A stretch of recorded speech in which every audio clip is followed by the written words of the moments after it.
Assalamualaikum warahmatullahi wabarakatuh. Apa kabar teman-teman guru sekalian, teman-teman subscriber saya sekalian. Video kali ini kita akan melanjutkan pembahasan soal kita tentang sosiokultural ya, dimana sudah ada 3 video sebelumnya. Bagi yang belum tonton silahkan kembali tonton ke video 3 itu ya, 3 video itu maksud saya. Oke, bagi yang baru bergabung, mohon bantuannya untuk klik subscribe dan jangan lupa like videonya. Semoga ini menjadi pahala untuk teman-teman. Oke, kita langsung saja masuk ke soalnya. Seorang peserta didik yang biasanya memiliki nilai jelek pada mata pelajaran bahasa Indonesia tiba-tiba dalam 2 kali hasil ulangan memiliki nilai yang di atas rata-rata kelasnya. Pandangan Anda sebagai guru terhadap peserta didik tersebut adalah: A. Kenaikan prestasinya yang tidak lazim patut untuk dicurigai. Jangan-jangan dia menyontek pekerjaan orang lain. B. Wajar peserta didik memiliki potensi yang terkadang naik atau turun.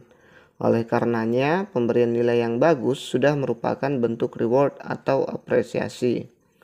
C. Peserta didik tersebut mulai bersemangat untuk belajar. Oleh karena itu, siswa tersebut perlu selalu diberikan penguatan atau reward agar prestasi belajarnya akan naik terus. D. Tidak perlu mencermati secara detail atau mengambil tindakan khusus menghadapi perubahan prestasi belajar peserta didik, karena naik dan turunnya prestasi belajar merupakan hal yang biasa. E. Mendampingi dan memelihara motivasi dan prestasi belajar peserta didik tersebut, karena setiap siswa memiliki peluang untuk berubah menjadi lebih baik. Oke, seperti biasa, teman-teman kalau ingin coba kemampuannya, ingin jawab dulu, silahkan di pause videonya. Nanti setelah dijawab baru dilanjutkan videonya. Dan sebaiknya ditulis ya, sebaiknya diambil kertas lembar, kemudian ditulis berapa yang benar dan berapa yang salah ya. Oke, kita lanjut. Jadi menurut saya jawaban yang terbaik ada di option C, yaitu peserta didik tersebut mulai bersemangat untuk belajar. Oleh karena itu siswa tersebut perlu selalu diberikan penguatan atau reward agar prestasi belajarnya akan naik terus ya. Kenapa bukan A? Ini kita negative thinking sama siswa kita sendiri ya. Padahal itu prestasi yang baik. Wajar naik turun oleh karenanya nilai yang sudah atau apresiasi ya. Ini biasa-biasa saja menanggapi hal itu. Tidak perlu mencermati secara detail, ini juga agak biasa-biasa saja. Kemudian mendampingi dan memelihara motivasi siswa memiliki peluang untuk berubah menjadi lebih baik ya. Ini juga bagus ya. Ya, tapi saya lebih cenderung ke option C ya. Oke, kita lanjut ke soal berikutnya. Seandainya Anda adalah koordinator mata pelajaran dan mengetahui bahwa salah satu guru tidak berusaha atau termotivasi untuk berdistribusi terhadap pengembangan perencanaan dan kurikulum pembelajaran, hal yang Anda lakukan adalah: A. Mengacuhkan tindakan guru tersebut karena melihat pimpinan saja membiarkannya. B. Mengacuhkan tindakan guru tersebut karena sesama kolega seharusnya sudah sama-sama menyadari tugas dan tanggung jawab masing-masing. C. Mengerjakan tugas yang menjadi bagian guru tersebut supaya perencanaan pembelajaran terselesaikan. D. Mengingatkan guru yang tersebut bahwa kontribusinya dalam menyusun perencanaan pembelajaran sangat penting. E. Mengingatkan dan memfasilitasi guru tersebut agar dapat berkontribusi dalam menyusun pembelajaran. Maaf, ini pembelajarannya. Oke, kita masuk ke jawaban. Jadi hal yang saya lakukan adalah, menurut saya yang terbaik di sini adalah mengingatkan dan memfasilitasi guru tersebut agar dapat berkontribusi dalam menyusun perencanaan pembelajaran ya. Kalau yang D, mengingatkan guru yang tersebut hanya bahwa dalam menyusun perencanaan pembelajaran sangat penting ya. Biasanya dia tidak punya fasilitas ya. Biasanya dia agak kesulitan entah mulai dari mana ya. Mengerjakan tugas yang menjadi bagian guru tersebut, ini terlalu serakah nih dalam pekerjaan, tidak bagus juga ya.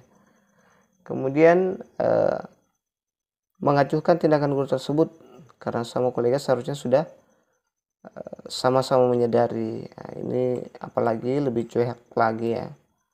Ini juga mengacuhkan karena atasan tidak menegurnya juga. Jadi menurut saya option E adalah option terbaik. Kita lanjut ke soal berikutnya. Seorang siswa tidak mengerjakan tugas yang diberikan guru. Komentar Anda sebagai seorang guru dalam kejadian tersebut adalah: A.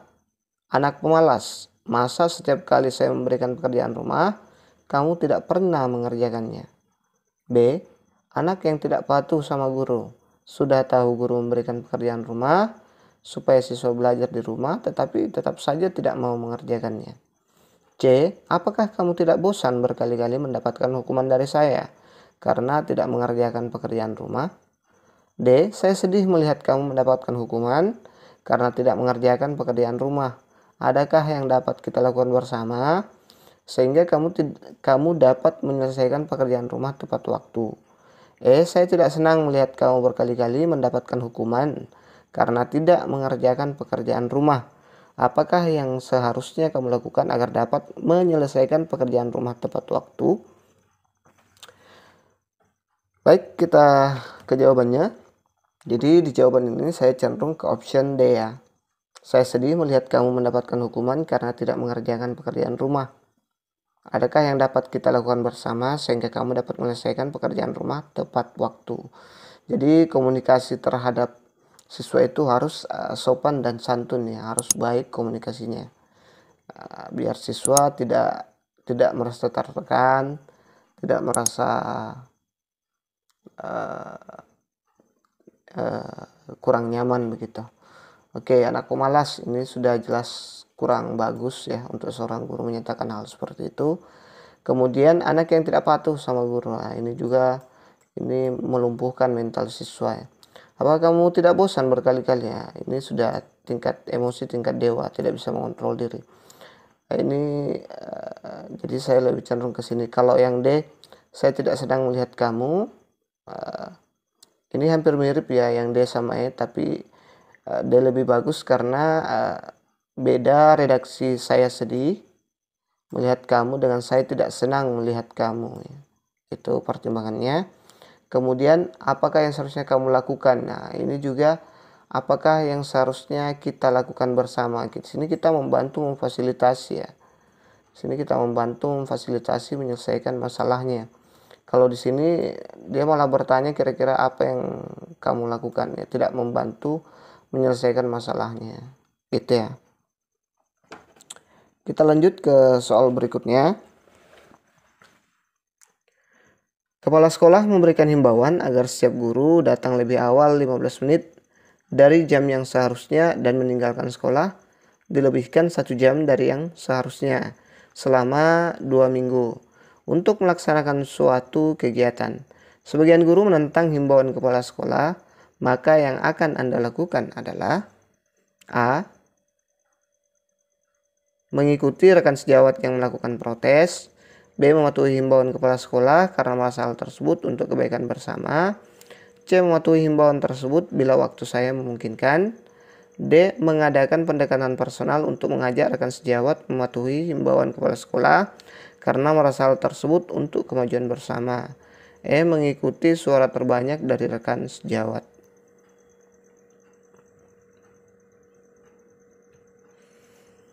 Oke, jadi jawaban yang terbaik ada di option D ya. Mengadakan pendekatan personal untuk mengajak rekan sejawat mematuhi himbauan kepala sekolah karena merasa hal tersebut untuk kemajuan bersama. Kan di sini ada beberapa guru yang menentang himbauan kepala sekolah. Jadi sebaiknya kita melakukan pendekatan secara personal. Ini mematuhi himbauan kepala sekolah juga bagus, ini kurang bagus ya. Mematuhi himbauan kepala sekolah karena merasa hal tersebut untuk kebaikan. Nah, ini juga bagus, tapi lebih bagus yang ini ya, karena membantu kepala sekolah melakukan pendekatan ke teman-teman untuk mengajak untuk kebaikan bersama ya. Jadi ini lebih bagus. Muatu himbauan tersebut bila saya memungkinkan. Nah, ini memungkinkan itu kurang bagus ya. Nih.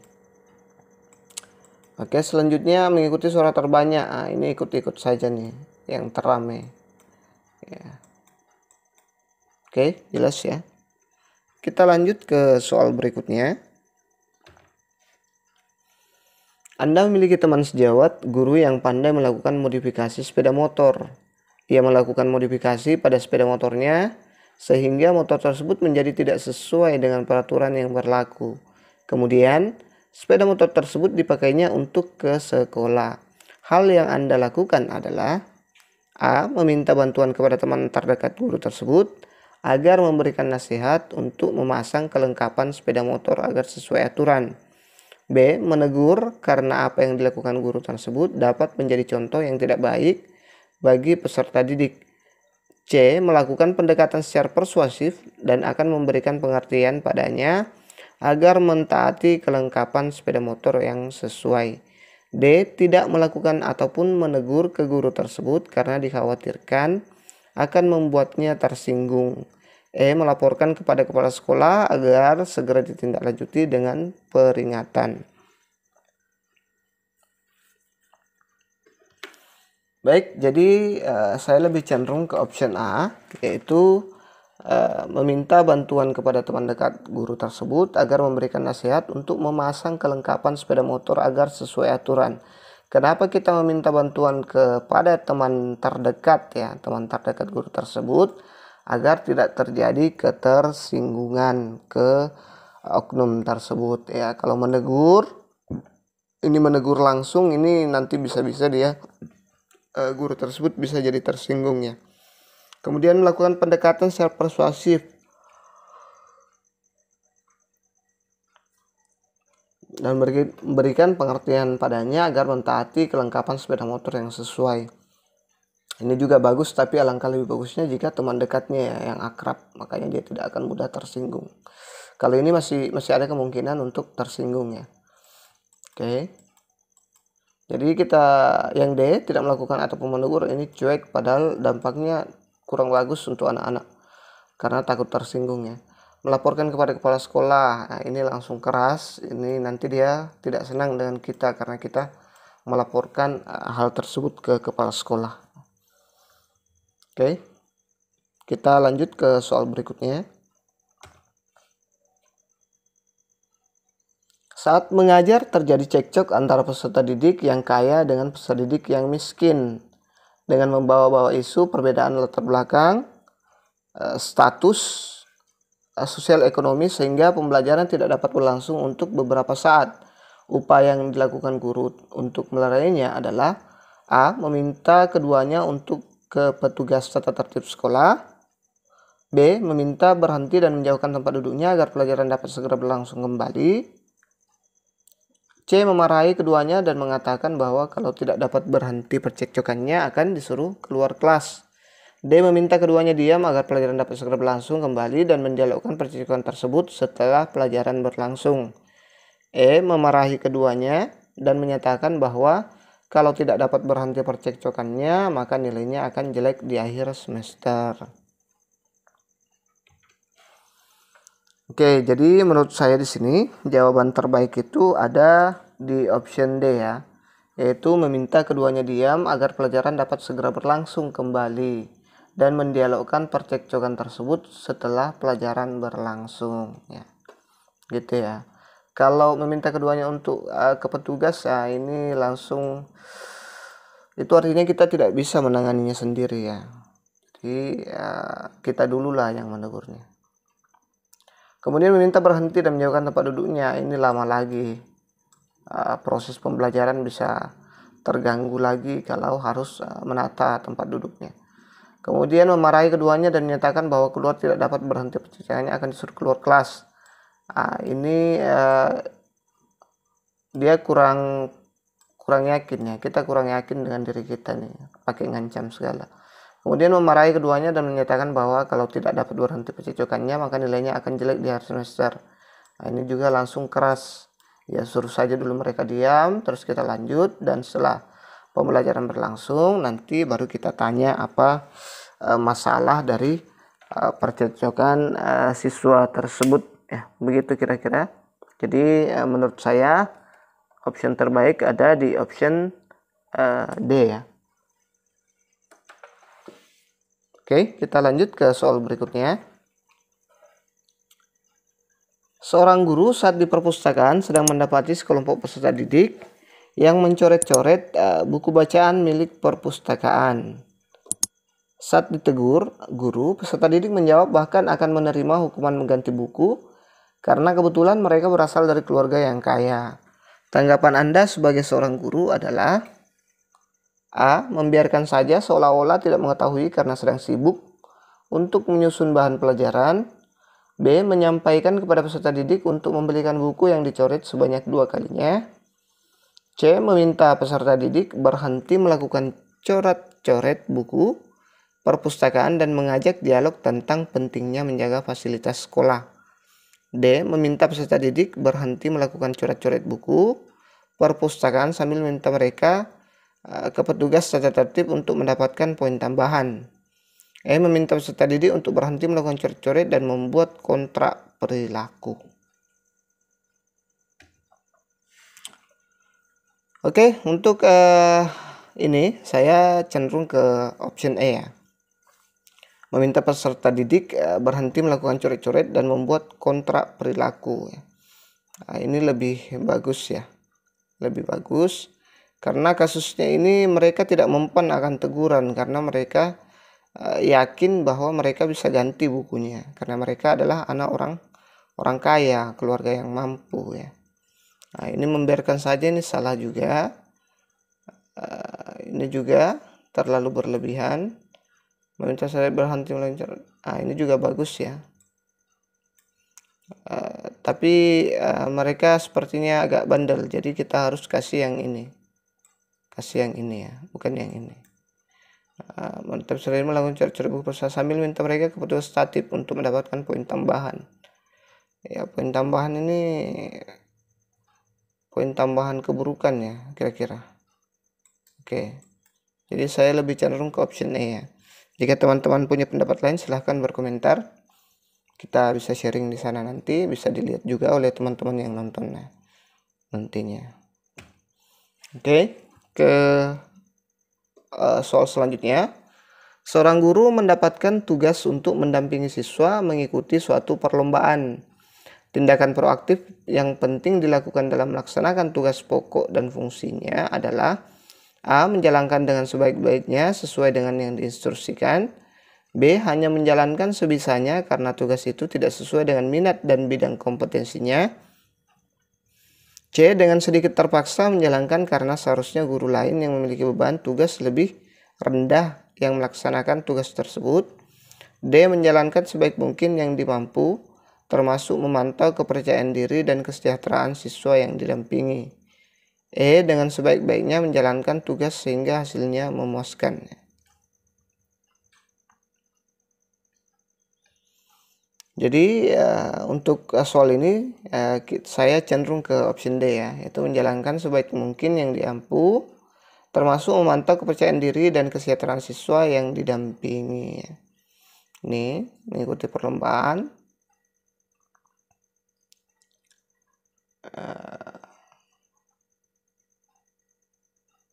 Oke, menjalankan sebaiknya sesuai dengan yang diinstruksikan ini juga bagus ya. Tetapi kurang lengkap ya, dengan termasuk memantau kepercayaan diri dan kesejahteraan siswa. Karena banyak siswa biasanya diikutkan lomba tapi tidak ini ya, tidak dikasih motivasi. Setelah ikut lomba juga tidak dikasih makan, misalnya sebelum lomba tidak dikasih makan dulu, makanya loyo, lemah. Itu fakta ya, fakta. Kemudian dengan sedikit terpaksa, ini ada kata dengan sedikit terpaksa, ini berarti negatif ya. Hasilnya memuaskan ya. Ini juga mirip dengan yang di atas, yang ini. Tapi lebih bagus yang ini ya, sedikit. Cuman ini lebih jelas ya, dia seperti apa. Dia memberikan motivasi agar rasa percaya diri siswa muncul. dan memperhatikan kesejahteraan siswa yang didampingi. Seperti yang saya katakan tadi, mereka butuh makan, mereka butuh minum. Ya, jadi harus diperhatikan semua itu sebelum mereka lomba maupun sesudah lomba, biar lebih semangat ya. Oke, kita lanjut. Saat Anda menjadi seorang panitia penerimaan beasiswa, penerima beasiswa, salah seorang guru sejawat menitipkan putranya agar bisa mendapatkan beasiswa tersebut. Menanggapi hal tersebut, yang Anda lakukan adalah A. Menerima permintaan tersebut karena tidak enak dengan hubungan yang sudah terjalin baik sebagai rekan sejawat. B. Menerima permintaan tersebut karena khawatir kalau nantinya hubungan dengan rekan sejawat menjadi buruk. C. Menerima permintaan tersebut asalkan kumpulan skor yang dimiliki putra guru sejawat tidak terlalu jauh dengan pesaing lainnya. D. Menolak permintaan tersebut karena sebagai pihak penyeleksi, penerima beasiswa harus objektif dalam menetapkan peserta didik yang lolos. E. Menolak permintaan tersebut karena setiap peserta didik memiliki kesetaraan kesempatan dalam menerima beasiswa. Jadi untuk option ini memang agak sulit, kita kadang serba salah jika ingin objektif ya. Jadi sebenarnya jawaban terbaik itu ada di option D ya, menolak permintaan tersebut karena sebagai pihak penyeleksi penerima beasiswa harus objektif dalam menetapkan peserta didik yang lolos. Jadi kita harus objektif dalam menilai peserta didik ya, harusnya seperti itu. Tapi di dunia nyata ya paling kita tidak enakan ya. Ya, kita kan budaya kita itu tidak enakan, apalagi teman sejawat kita ini pasti kita akan milih yang ini, milih yang ini ndak mungkin ya kita akan pilih kalau di dunia nyata ya. Oke, itu kira-kira. Kita lanjut ke soal berikutnya. Seorang peserta didik perempuan di kelasnya memiliki nilai yang lebih jelek dibandingkan nilai peserta didik laki-laki. Alasan Anda sebagai guru dalam membantu peserta didik perempuan tersebut adalah A. Sudah menjadi kewajiban guru untuk mengatasi masalah belajar peserta didik laki-laki maupun perempuan. B. Penting bagi guru untuk dapat membantu mengatasi masalah belajar peserta didik laki-laki dan perempuan. C. Peserta didik perempuan lebih patuh sehingga lebih mudah untuk dibantu belajar. D. Kebutuhan berprestasi peserta didik perempuan lebih tinggi daripada peserta didik laki-laki. E. Seharusnya peserta didik perempuan lebih rajin belajar dan patuh sehingga nilainya lebih bagus. Oke, jadi jawaban yang terbaik menurut saya adalah penting bagi guru untuk dapat membantu mengatasi masalah belajar peserta didik laki-laki dan perempuan ya.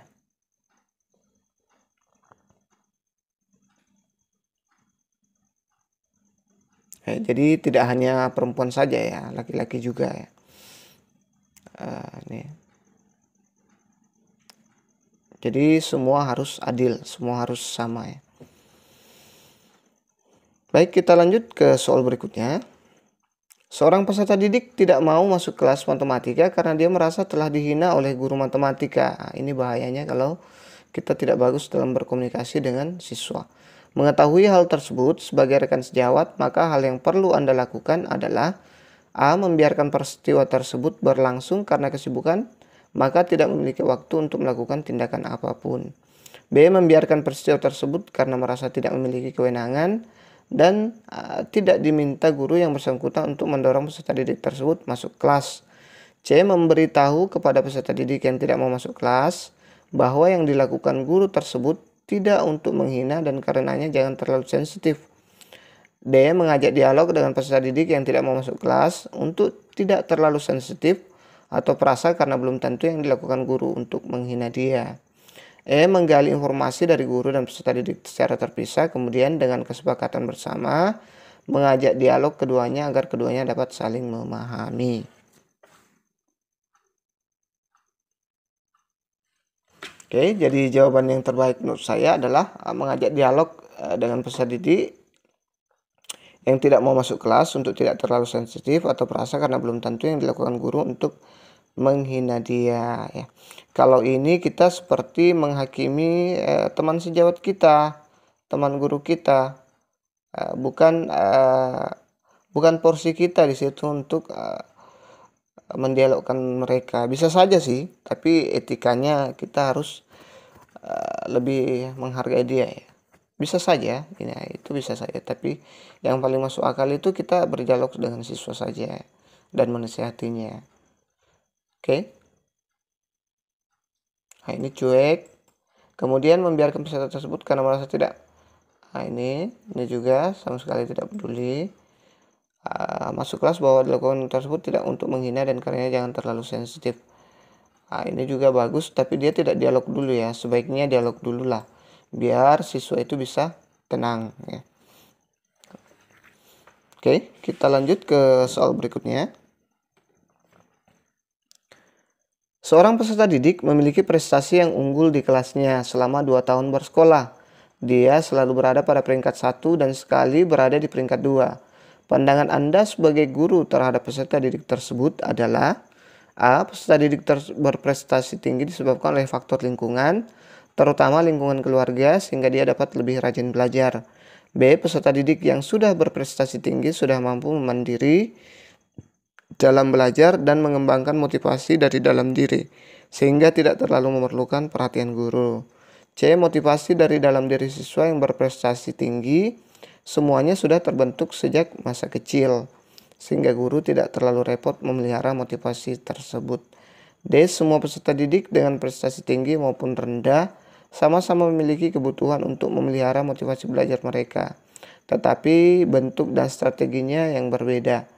Peserta didik tersebut yang paling penting diberi penghargaan atau reward sehingga motivasi belajarnya terpelihara dan prestasinya stabil. Ya, agak sulit ya menentukan pilihan ini.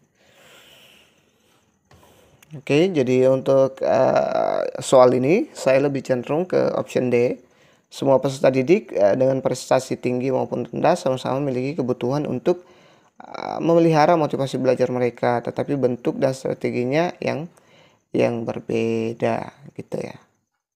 Jadi ini yang terbaik menurut saya. Kalau teman-teman punya jawaban lain, alasan lain, silakan kita diskusi di kolom komentar ya. Tidak ada salahnya kita diskusi. Oke, kita lanjut ke soal berikutnya. Oh, ternyata habis. Itu saja dulu yang sempat kita share. Lumayan banyak ini soalnya, mudah-mudahan bisa dipahami, bisa dimengerti. Terima kasih sudah menonton, jangan lupa subscribe, like, dan share. Mudah-mudahan apa yang kita cita-citakan bisa terwujud di tahun 2021 ini. Mari saling mendoakan yang terbaik ya. Amin. Assalamualaikum warahmatullahi wabarakatuh.